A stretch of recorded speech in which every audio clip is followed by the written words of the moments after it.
પાટણ જિલ્લાના સાંતલપુર તાલુકાના આ એક દલિત સમાજના વ્યક્તિને હમણાં જ મેસેજ મળ્યા છે।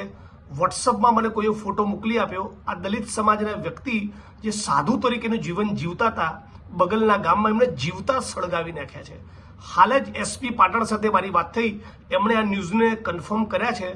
કારણ શું છે એ તપાસનો વિષય છે એવું એમણે મને કહ્યું। પણ મૂળ હરજીભાઈ દેવાભાઈ સોલંકી, મૂળ ગામ એમનું પીપરાડા અને વહુવા ગામની બાજુમાં જાખોતરા ગામમાં આ ઘટના બની છે। વહુવા ગામમાં તેઓ સાધુ તરીકે જીવન જીવતા હતા અને એમનો જે મૃતદેહ મળી આવ્યો છે એમાં મહિલાના કપડાં પહેરાવ્યા હતા, પગમાં ઝાંઝર પહેરાવી છે।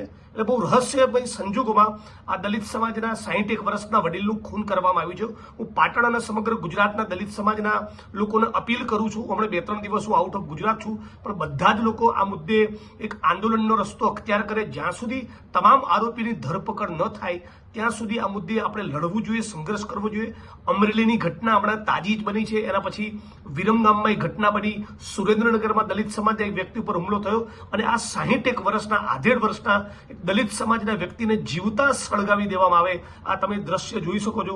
આટલી ભયંકર ઘટનાઓ આ ગુજરાતમાં બની રહી છે। એટલે દલિત સમાજે બહુ મજબૂત તાકાત સાથે સંગઠિત બનીને રોડ ઉપર ઉતરવાની જરૂર છે।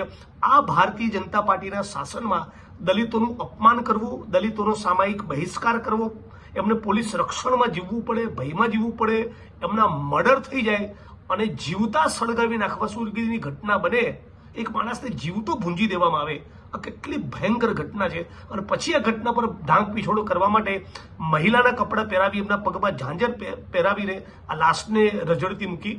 હું આશા રાખું છું, પાટણ એસપી સાથે વાત થઈ, એમણે ટીમને કામે લગાડી છે, પણ દલિત સમાજના તમામ માણસોને, તમામ માણસો જે સમાનતા અને ન્યાયમાં માનતા હોય, બંધારણમાં માનતા હોય, બધા સાથે મળીને લડવું જોઈએ। આ આધેડ વયના વ્યક્તિના પરિવારજનોને શું ઘટના બની, કયા કારણસર બની, એનો કોઈ અંદાજ નથી। હમણાં જ મારી પર એક અજાણ્યા નંબર પરથી ફોન આવ્યો, એમણે મને ઘટનાની વાત કરી અને હાલ પાટણ એસપી સાથે વાત કરી છે। પણ ગુજરાત દલિતો માટે દિન પ્રતિદિન કેટલું ભયંકર રીતે અસુરક્ષિત બની રહ્યું છે એનો એક ભરવો દાખલો છે।